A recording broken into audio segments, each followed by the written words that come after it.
ओम सर्वस्वरूपे सर्वेशे सर्वशक्ति समन्विते भयभस्त्राहिनो देवी दुर्गे देवी नमोस्तुते।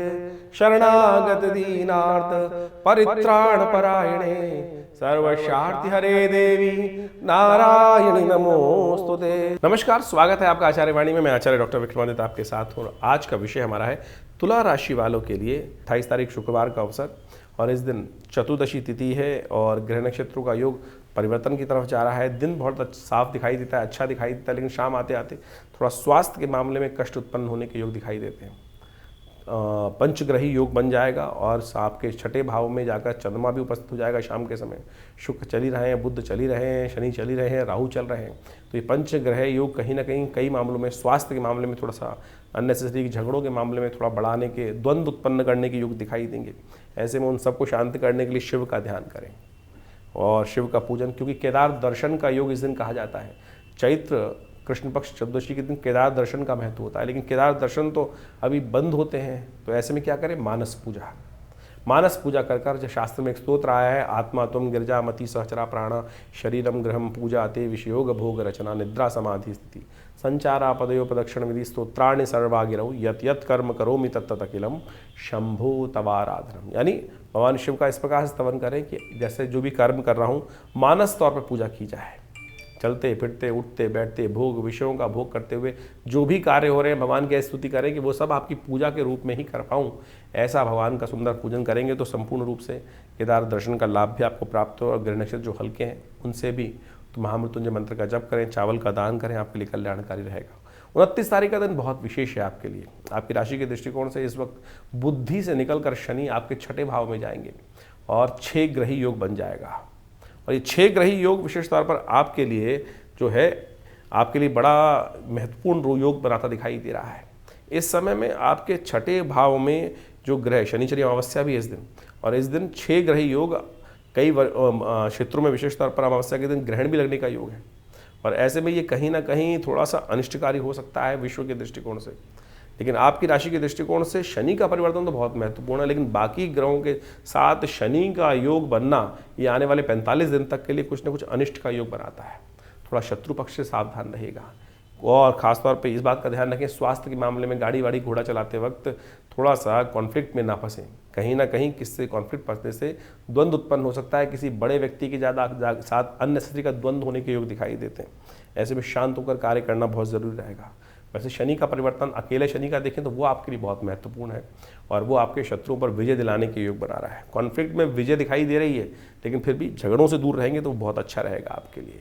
शनिचरी अमावस्या है, ऐसे पितरों के निमित्त भोजन, ब्राह्मणों को भोजन तर्पण इत्यादि कराएं तो आपके लिए अच्छा रहेगा। शनि इस दिन उदय भी हो रहे हैं, शनि परिवर्तन के लिए जा रहे हैं। रात्रि में करीब 9:30 बजे के आसपास शनि परिवर्तित होंगे, 11:30 बजे के आसपास शनि उदय हो जाएंगे और ये अगले दिन से नए रास्ते को उत्पन्न करते दिखाई दे रहे हैं आपके लिए।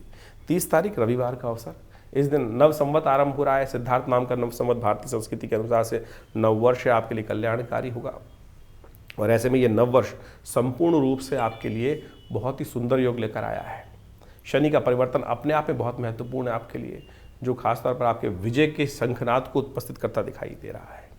और ये ग्रह नक्षत्रों के दृष्टिकोण से चंद्रमा का परिवर्तन भी शाम को करीब 4:30 बजे के आसपास होगा और ये आपके लिए आपके स्वास्थ्य में भी और कई मामलों में मानसिक तौर पर भी उत्थान के योग बनाता दिखाई दे रहा है। इस दिन नवरात्र आरंभ हो रहे हैं, भगवती दुर्गा का स्तवन करने का अवसर है, घट स्थापना का अवसर है। और हमारे आश्रम पर इस दिन से सहस्त्र चंडी महायज्ञ रहेगा पूरे 9 दिन के लिए, तो आप भी इस यज्ञ में सम्मिलित हो सकते हैं।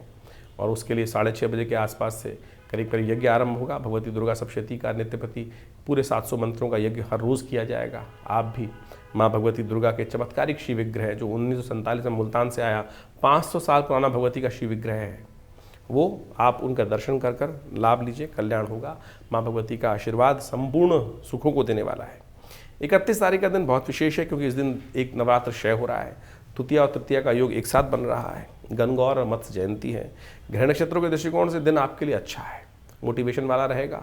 नई शक्ति का संचार करता दिखाई दे रहा है। बहुत सारी चीज़ों का पूर्वाभास होता दिखाई दे रहा है। इस पूर्वाभास का लाभ लीजिए। माँ भगवती दुर्गा का उपासना करना संपूर्ण रूप से कल्याणकारी रहेगा। इस दिन मत्स्य जयंती भी है। भगवान विष्णु के मत्स्य अवतार का इस दिन अवतरण हुआ था, तो उनका पूजन भी करना संपूर्ण रूप शुभ रहेगा। और साथ साथ इस दिन दूसरा और तीसरा नवरात्र ब्रह्मचारिणी और चंद्रघंटा भगवती की आराधना करने का अवसर है। ध्यान रखते हुए कार्य करें, कल्याण होगा। तो इस प्रकार से आपने ग्रहों का योगा योग समझा कि आपकी राशि के दृष्टिकोण से योगा योग किस प्रकार का बन रहा है। और देखिए, अभी चैत्र का महीना आरंभ हो गया है, नव संवत इस आरंभ हुआ चाहता है और इसी दौरान में नव संवत भी आरंभ हो जाएगा। और इस बार संवत जो है बहुत ही महत्वपूर्ण है। इस बार नव संवत जो शुरू हो रहा है, सिद्धार्थ नाम का संवत आरंभ हो रहा है और सिद्धार्थ यशस्वी संवत माना जाता है, समृद्धिदायक संवत माना जाता है। और इस बार संवत के जो राजा हैं, संवत 2082 जो शुरू होने जाता है विक्रमी संवत, उसके राजा रवि हैं, सूर्य हैं और मंत्री पद भी इस बार सूर्य के पास ही विद्यमान है। इस बार ग्रहों का नक्षत्रों का योगा योग जिस प्रकार से नववर्ष के आरंभ में बन रहा है, ग्रहों की पंचायत पूरी लग गई है और आपकी राशि के अनुसार से उसका प्रभाव विशेष तौर पर देखने को मिल सकता है।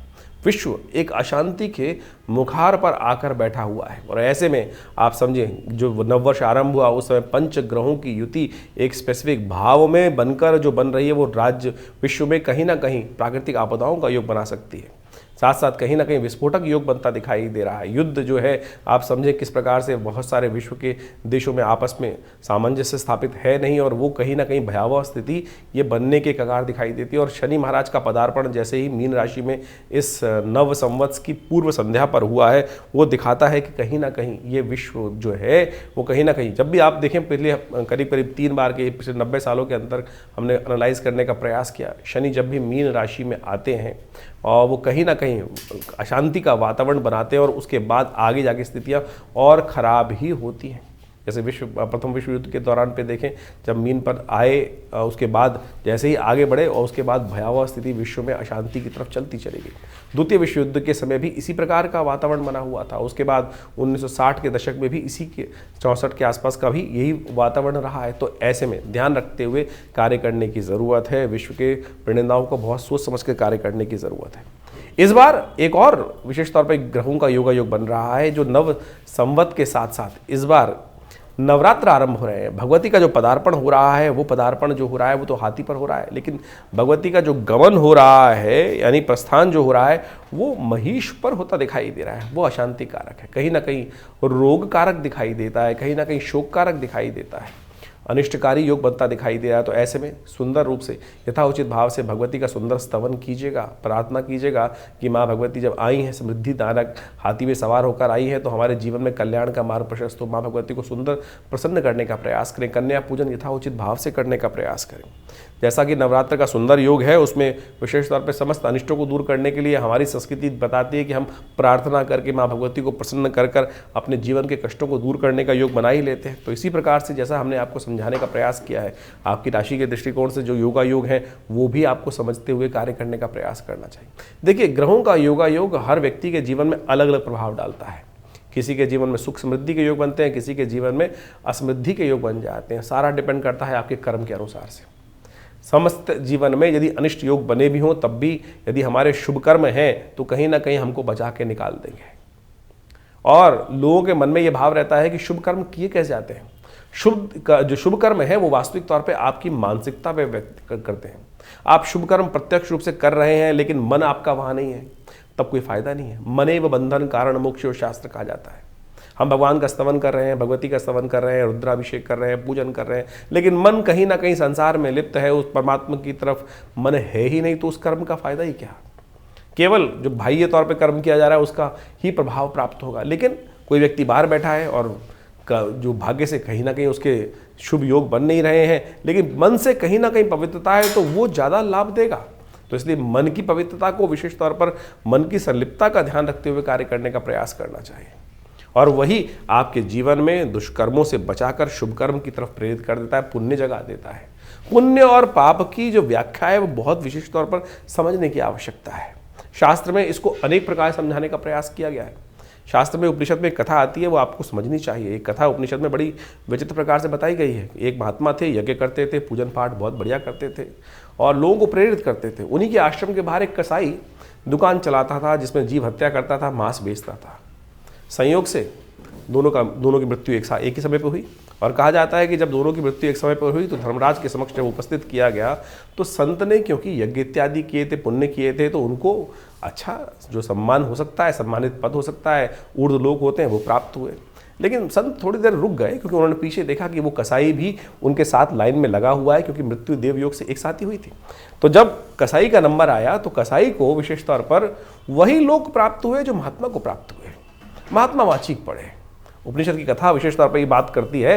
तो जब चित्रगुप्त से पूछा गया कि संत ने कहा कि भाई यहाँ भी वो स्थिति है क्या कि जो लोग काम सही नहीं कर रहे हैं उनको भी विशेष तौर पर गलत कार्य करते हैं, अशुभ जीव हत्या करते हैं, उनको भी बूढ़े लोग प्राप्त होते हैं।